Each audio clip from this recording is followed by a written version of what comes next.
Hoje nós vamos conversar sobre um termo que é muito comum, na verdade já caiu no popular. Então hoje é muito comum nós ouvirmos a palavra complexo. Quando não, até dizemos aos nossos amigos ou ouvimos as pessoas dizerem: fulano é complexado, fulana é complexada. Mas esse termo, apesar de, na maioria das vezes, nós não conhecemos a sua origem, ele surgiu por volta de 1900, 1901. E foi Carl Gustav Jung que, de fato, trouxe esse termo para a psicologia e para a psiquiatria. Através de um estudo que ele fazia no hospital em que trabalhava, ele construiu um teste chamado teste de associação de palavras.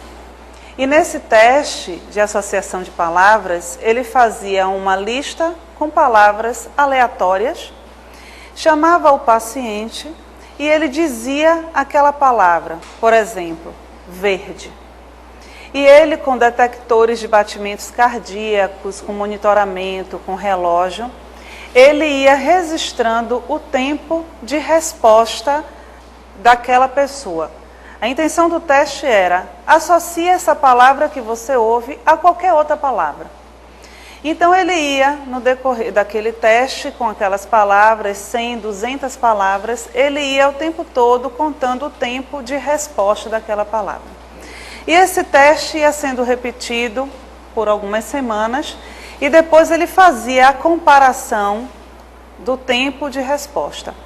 O que Jung vai perceber com isso é que algumas palavras geravam na pessoa uma resposta demorada, um tempo de resposta demorado. A pessoa, depois de determinada palavra, ela ficava tão alterada emocionalmente que ela não conseguia mais manter o seu tempo de resposta. E com isso, Jung começa a perceber que o caminho para o inconsciente não era o que Freud chamava, e dizia que eram os sonhos, mas sim os complexos. Então é a partir de mais ou menos 1900 que Jung vai se dedicar ao estudo dos complexos. É a partir desse nó psíquico que ele vai desvendando todo o processo inconsciente. Então ele vai dizer: os complexos são os caminhos que nos permitem chegar ao inconsciente. Até então, até esse momento, o caminho para o inconsciente era feito a partir dos sonhos. Então, o paciente levava o sonho e o terapeuta, analisando os sonhos, tentava desvendar e perceber quais eram os elementos do inconsciente. Mas foi a partir da descoberta dos complexos que esse inconsciente consegue ser percebido de forma mais profunda. Principalmente porque no núcleo de cada complexo existe um arquétipo. Então era a partir da constelação desse complexo que era possível chegar ao inconsciente profundo, ao inconsciente coletivo, porque lá residia o núcleo daquele complexo. Continuando com Jung. Os complexos são agrupamentos de conteúdos psíquicos carregados de emoções. Quanto maiores são a emoção e o campo de associação, mais forte é o complexo. Os complexos contêm o poder impulsionador da vida psíquica. Bem, quando Jung chama a atenção que os complexos são agrupamentos carregados de emoções, o que ele está dizendo é que o complexo é composto de emoção, de afeto. Os complexos começam a se formar na infância. Então, a partir das experiências que nós vamos vivendo no decorrer da nossa vida, esses conteúdos são colocados, vamos imaginar, em bolsas. Então, eu tenho uma bolsa que vai acumular toda a experiência que eu tive com a minha mãe, uma outra bolsa que vai acumular todas as experiências que eu tive com meu pai, a outra bolsa que acumula as experiências que eu tive de perda e assim por diante, porque não há um número exato de complexos. Vão existir tantos complexos quanto arquétipos. E como arquétipos são as minhas tendências a viver as experiências, então nós temos muitos complexos. Então, a partir desse ponto, toda a minha experiência, a partir do meu nascimento, no sentido psicológico, mas no sentido do espírito, todas as minhas experiências já vividas vão compondo essas bolsas, conforme os temas. Por isso que ele vai dizer que ele é carregado de emoções. O complexo em si é neutro, então ele nem é positivo, ele nem é negativo, ele só vai acumular as experiências que eu tive. E aí ele continua, que quanto maiores são a emoção vivida pela experiência e o campo de associação, mais forte é o complexo. Como o complexo forma um núcleo energético, imagine um campo de força. Então, imaginando que uma pessoa, muito cedo na sua existência, começa a ter experiências com a perda. E aí a sua sacola de perdas acumula muitas emoções, muitos afetos. Quanto mais experiências eu tenho naquele tema, maior é o campo de atuação do meu complexo de perda, de abandono. Então, como um campo de força, como um campo magnético, toda experiência que eu vivo é atraída para a sacola daquele complexo. Então, a gente termina tendo uma reação na consciência conforme o meu complexo que tem um campo de força maior. Por isso ele vai chamar a atenção que quanto maior esse campo, mais forte é o complexo. E os complexos contêm, então, o poder impulsionador da vida psíquica. Marie-Louise von Franz diz que se nós não tivéssemos complexos, nós estaríamos mortos. O complexo, por ser uma quantidade muito grande de energia psíquica, Jung vai dizer que ele é um impulsionador justamente porque quando nós começamos a trabalhar o complexo, essa energia que está acumulada, ela é liberada para o nosso processo de individuação. Então, o processo de individuação, muitas vezes, ele não flui e não acontece naturalmente, justamente porque nossa vida está toda ela direcionada para um complexo. Continuando com Jung. Todo mundo tem complexos. Então, a partir de hoje, não podemos mais xingar ninguém chamando de complexado. Porque todo mundo é complexado. Todos nós temos complexos, né? Eles são pontos focais ou nodais da vida psíquica, que não devem faltar, pois, de outra maneira, a atividade psíquica chegaria a uma paralisação fatal. Por isso, a neutralidade do complexo. Então, ser complexado não é uma coisa ruim. Ser complexado significa que nós temos atividade psíquica acontecendo todo o tempo. Eles tornam-se patológicos apenas quando pensamos não possuí-los, porque é então que eles nos possuem.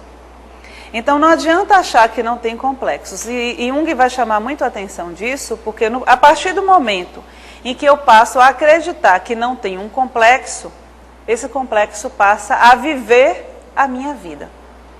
Isso pode parecer complexo, porque complexo é complexo, né? Mas para vocês entenderem, o complexo ele tem uma vida autônoma, né? Então ele tem uma força e por conta de todo o conteúdo que ele acumula durante toda a nossa existência, ele age independente da nossa vontade. Então quando eu começo, ou eu mostro que estou negligente com a pessoa que sou, quando eu não cuido do meu inconsciente, quando eu não observo a minha sombra, quando eu não me proponho a um trabalho de autoconhecimento, é muito provável que em vez de mim, sejam os meus complexos que estejam fazendo as escolhas na minha vida, justamente por conta da minha negligência. Então, voltando àquele exemplo que eu dei do tema da perda, né, do abandono. Então, se a pessoa passa uma vida inteira, né, e não percebe que o seu complexo de abandono é grande, é gigantesco, é muito provável que essa pessoa, ou seja, que o complexo a possua. Imaginando, trazendo uma forma figurada. Vamos pensar que o nosso ego, sendo o porteiro, né, aquele que vai guardar e eleger quais são os conteúdos que vão entrar e sair da nossa consciência, ele é um ego franzino, mirradinho, pequenininho. E aí nós estamos dando uma festa na nossa consciência. E aí os conteúdos que foram convidados estão todos lá chegando, né, trajados devidamente para a nossa festa. E o nosso ego franzino está lá na porta, verificando o crachá, verificando os nomes. E de repente chega um conteúdo de 2 metros de altura por 2 de largura, muito musculoso, olha para o nosso ego e diz assim, eu vou entrar. E o ego, mirradinho, pequenininho, vai deixar ele passar, porque senão ele não dá conta daquele conteúdo imenso que chegou. E esse conteúdo imenso é o complexo. Por isso que o complexo tem vida autônoma. Porque dependendo da sua força, dependendo do seu conteúdo, ele faz com que o ego se sinta muito pequeno. Então o ego não dá conta disso. Por isso que ele constela. E é isso que Jung vai chamar a atenção, porque se eu penso não possuir o complexo, eu estou correndo um grande risco de que o complexo me possua. E em vez das minhas escolhas serem atuadas pela minha consciência, elas acontecem a partir das escolhas do meu complexo. Então, uma pessoa que tem um complexo de abandono e não cuida, não percebe o seu complexo, não percebe a força do seu complexo, pode muitas vezes direcionar toda a sua vida para o tema do abandono. Então, todas as suas relações vão ser pautadas na possibilidade de ser abandonada. Então, a gente começa a imaginar que todas as escolhas dessa pessoa vão acontecer sempre tentando evitar o abandono. E como a pessoa vai fazendo com que sua vida toda gira em torno do seu medo de ser abandonada, o seu processo de individuação fica interrompido. Porque energia psíquica demais sendo colocada em um único tema, então essa pessoa não consegue caminhar com fluidez no seu processo. E Jung vai dizer que os complexos interferem nas intenções de vontade e perturbam a performance consciente. Eles aparecem e desaparecem de acordo com suas próprias leis. Numa palavra, os complexos se comportam como seres independentes. Está vendo como eles são terríveis, esses complexos? O complexo interfere, e eu vou dar um exemplo que todo mundo aqui com certeza já viveu essa experiência. Ato falho. O ato falho é sinal de um complexo que constelou naquele momento. Você vai dizer uma coisa e sai uma outra coisa. O famoso branco. De repente você não consegue lembrar o que você vai dizer. Não consegue lembrar o nome de uma pessoa. Muitas vezes é um complexo que constela naquele momento e rouba a consciência. E você fica atordoada. Né? Um tema que você vai falar, uma situação que você vai vivenciar e que você fica atrapalhado, fala coisas que não queria falar. É muito comum, às vezes, os apaixonados dizerem isso, que quando está no momento que vai falar, ensaia tanto em casa, mas na hora H não consegue dizer absolutamente nada, porque o complexo toma conta e aí vem com aquela sensação que falou um monte de bobagem, né? É o complexo também que atua. Então, quando Jung fazia o teste de associação de palavras, o que ele percebia é que muitas vezes algumas palavras desencadeavam uma reação emocional na pessoa.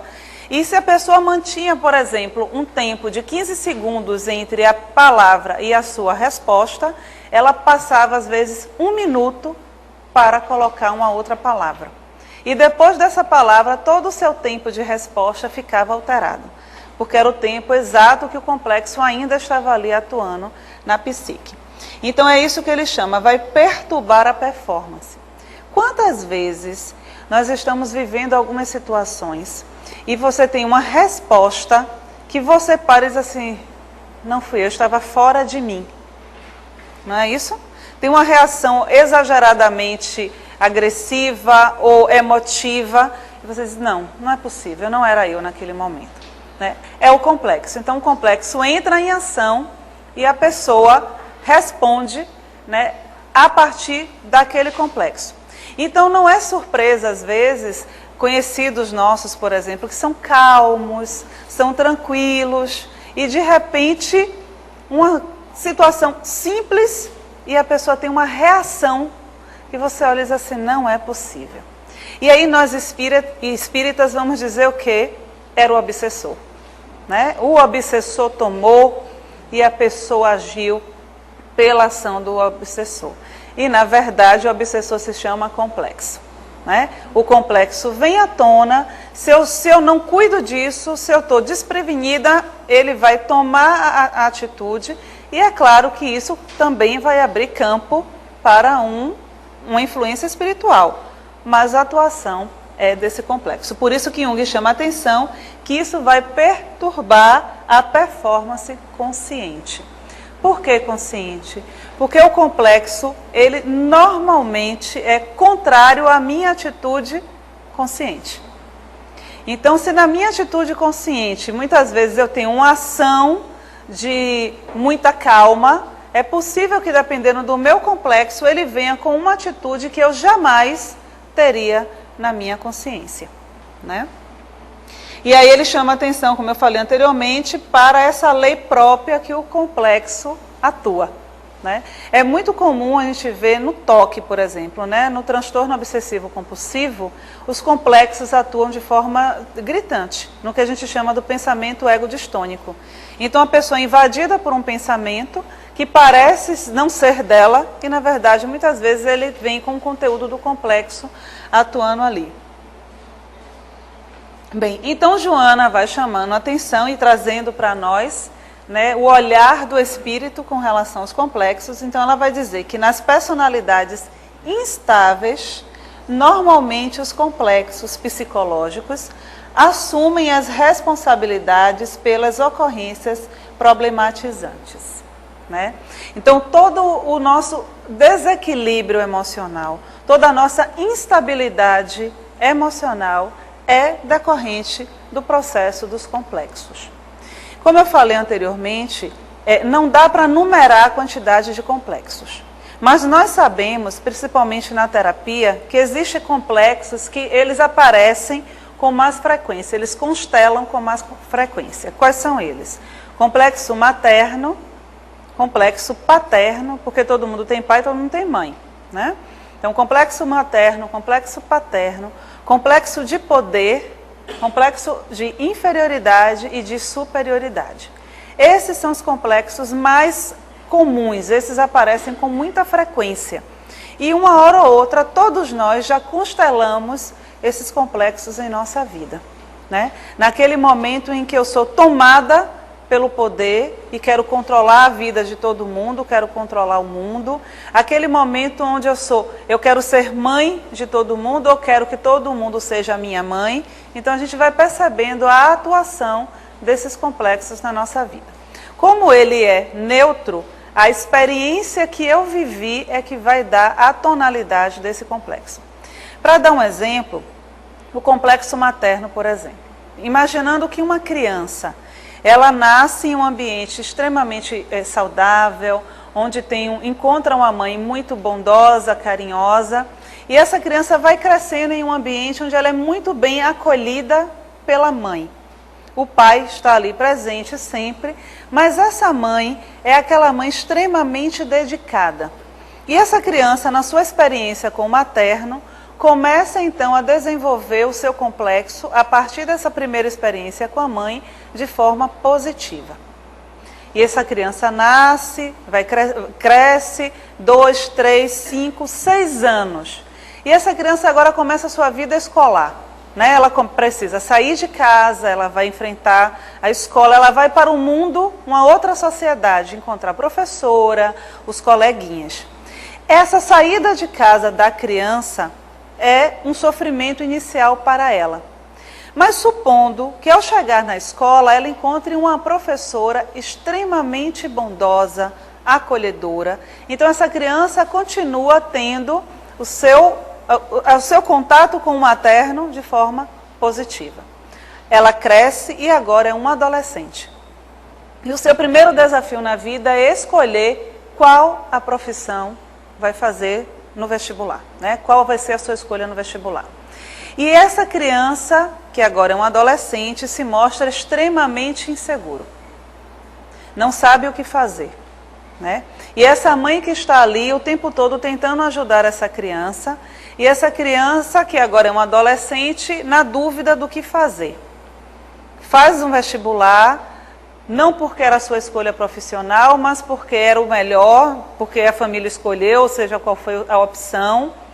E começa a partir de então a mostrar dificuldades nos seus relacionamentos afetivos.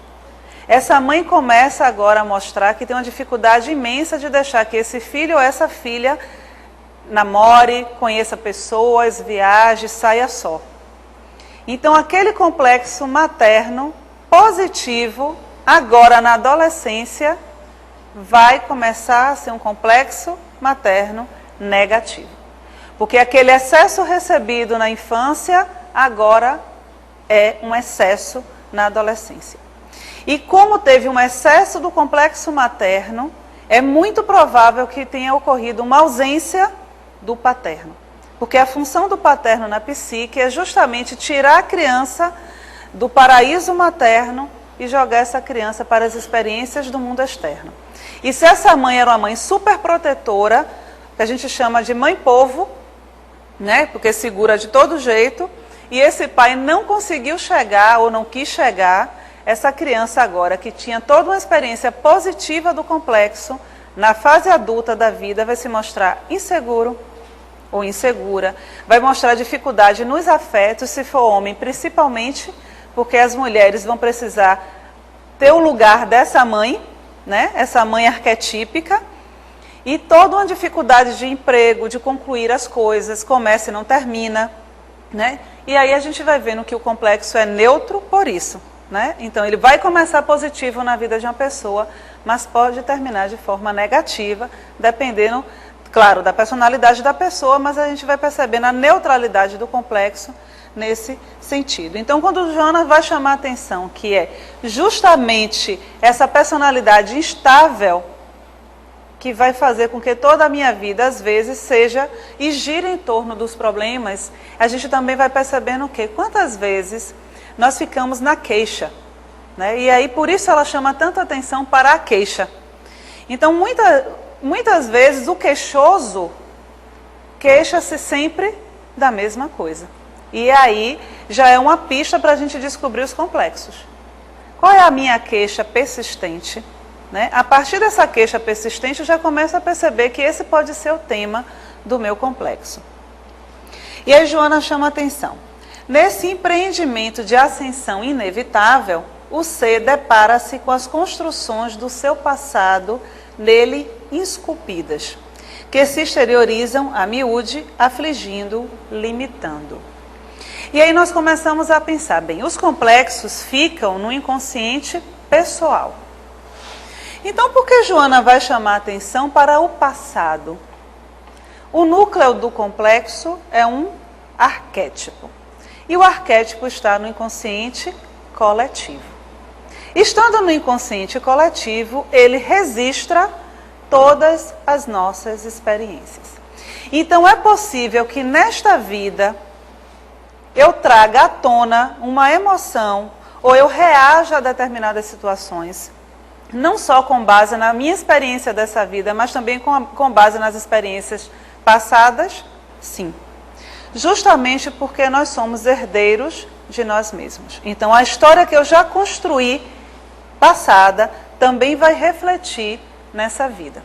Então, a partir do momento que essa criança nasce e ela recebe todo o seu conteúdo de educação, de amor desses pais, é possível, por exemplo, às vezes nós ouvimos a pessoa que nunca viveu uma experiência, por exemplo, vou continuar com o tema do abandono, e ter sempre uma sensação de abandono.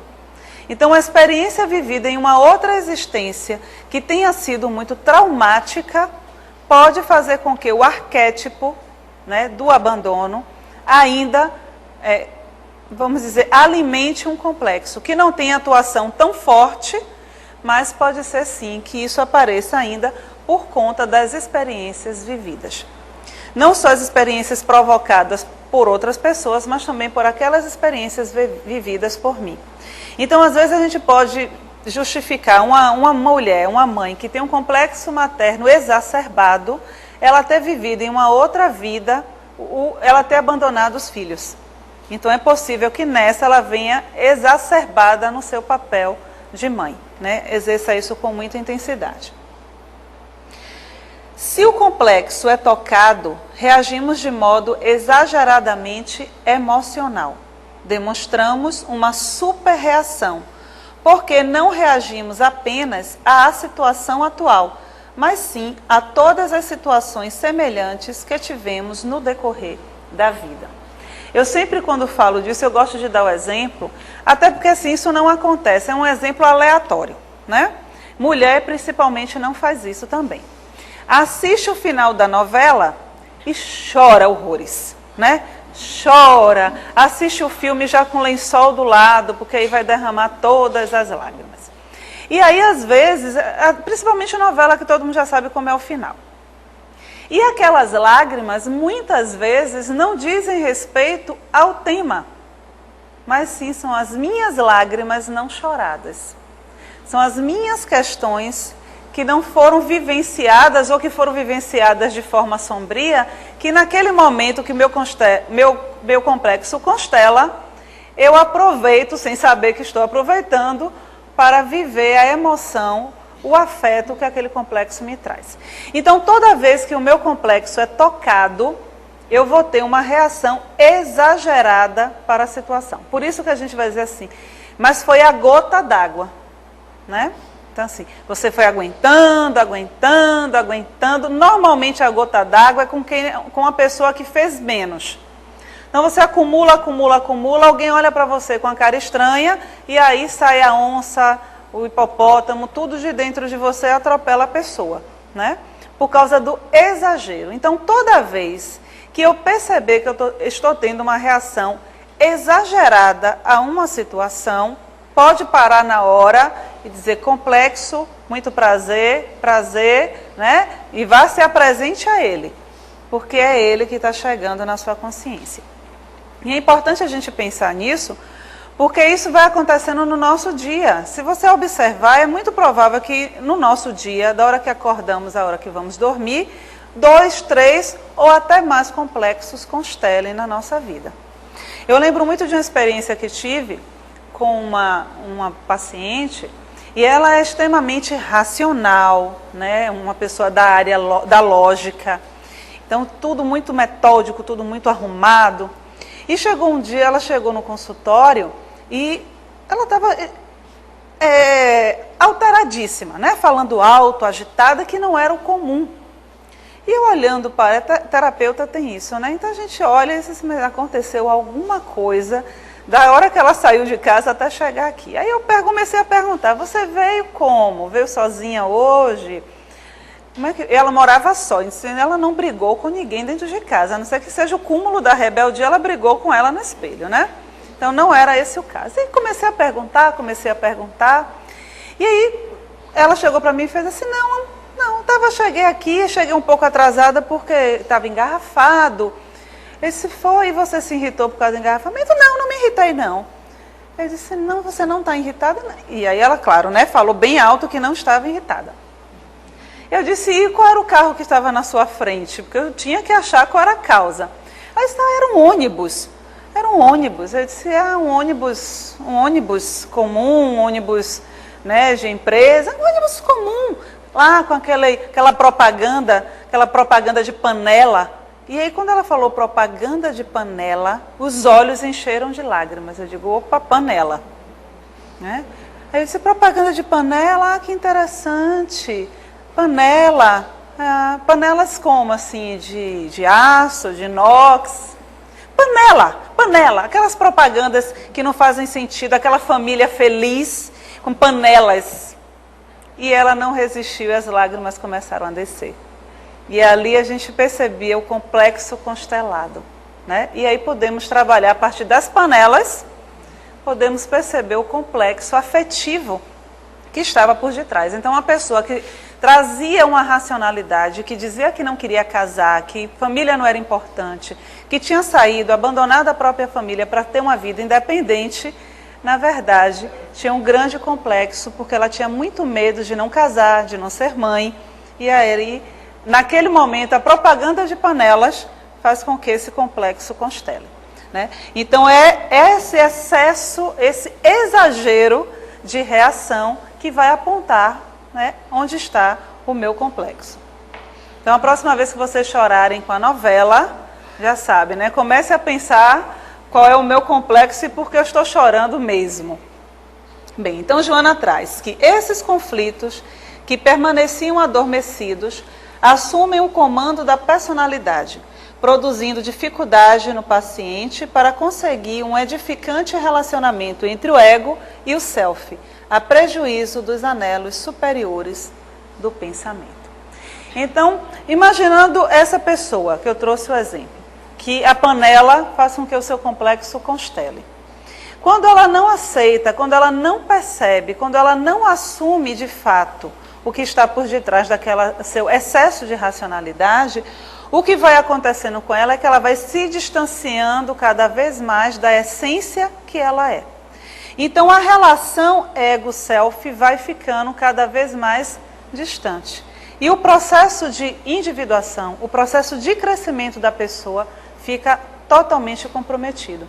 Então muitas vezes a gente pode racionalmente ajustar um ego, racionalmente acreditar que estamos bem, estamos equilibradas, mas se o complexo continua atuando na minha vida, essa sombra continua densa. E a minha energia psíquica está ali, paradinha, acumulada naquela sacola que tem um campo de atuação ainda muito grande.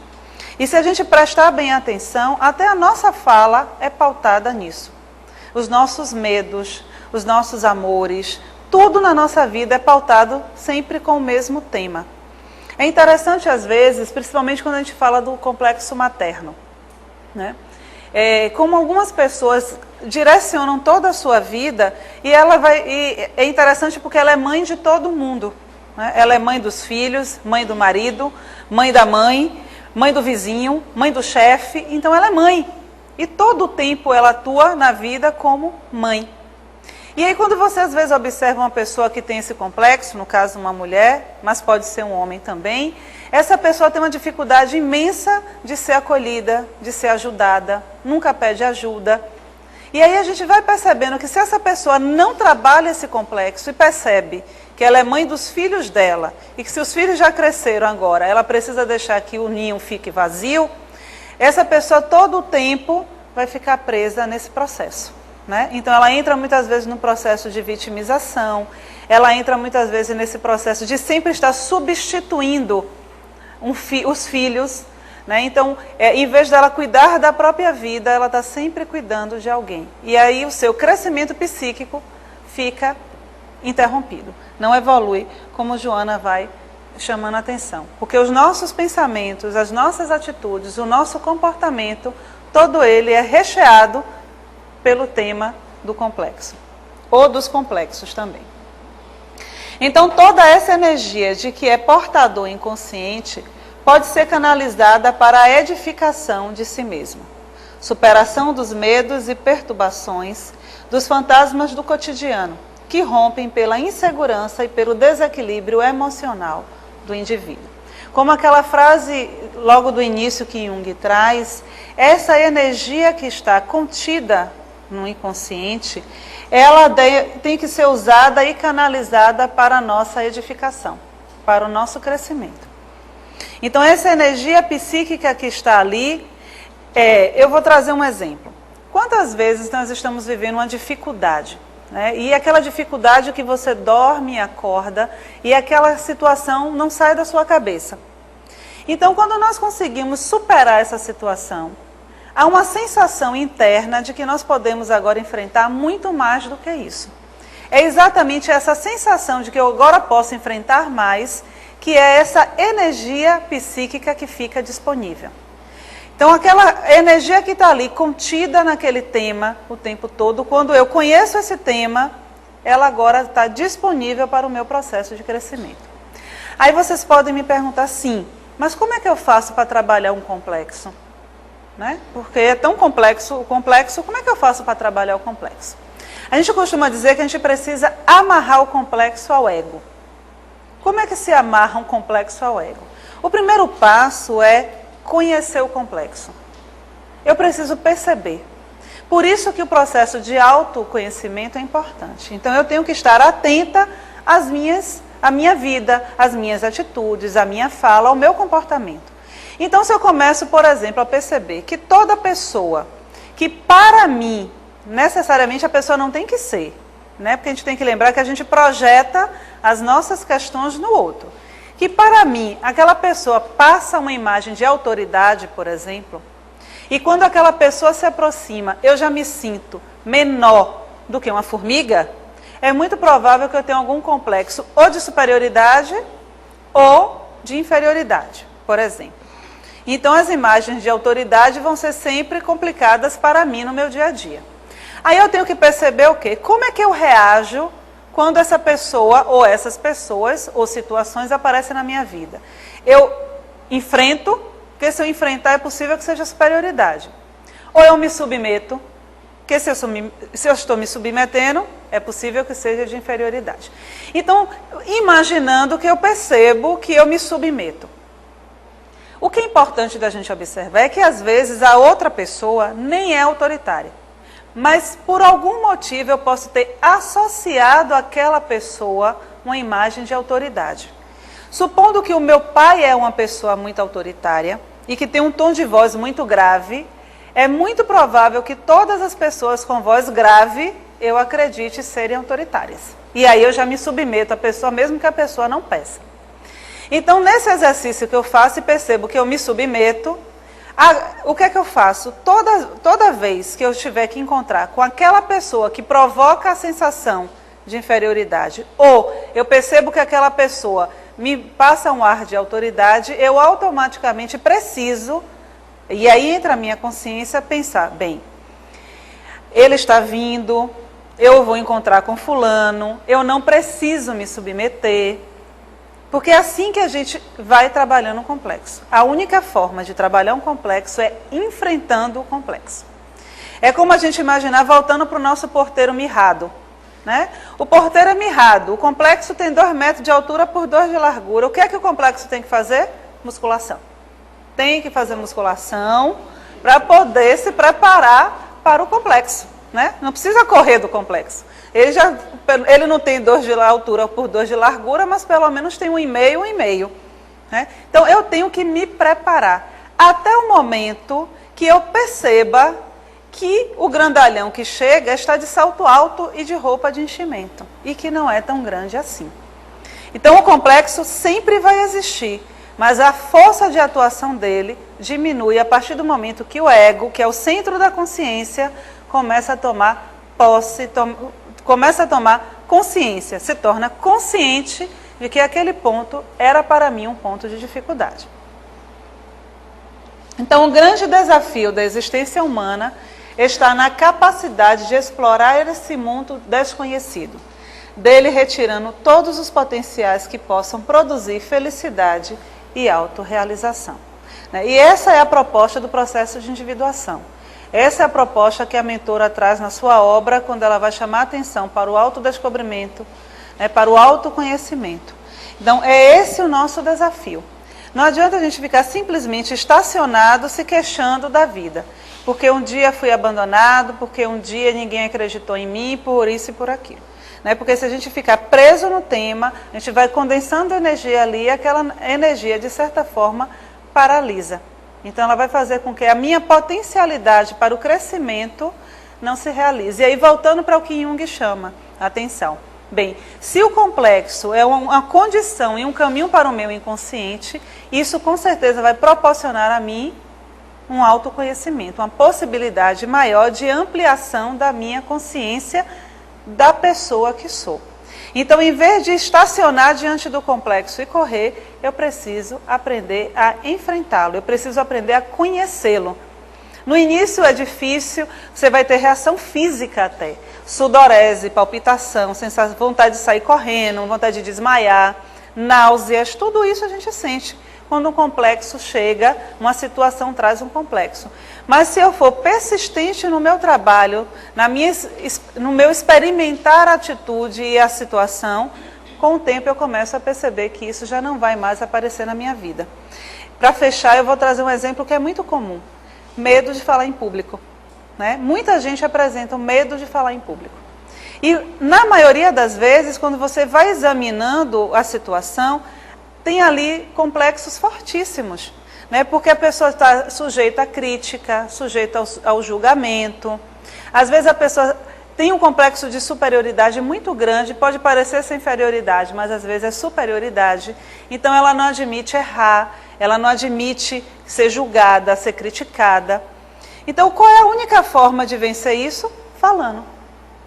Falando, errando, gaguejando, esquecendo a palavra, lendo no papel, tremendo. Porque enquanto não fizer isso, não vai conhecer a potencialidade do seu complexo. Vai sempre achar que é um outro motivo.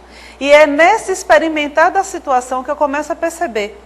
Bem, na verdade eu tenho medo quando alguém me olha, eu acho que está me julgando. Quando alguém não presta atenção e eu quero que preste atenção. E é assim que a gente vai se conhecendo. Então, como a mentora coloca na sua frase, esse é o nosso grande desafio. Então, a partir de agora, que sejamos complexados e felizes. Muita paz e até a próxima aula.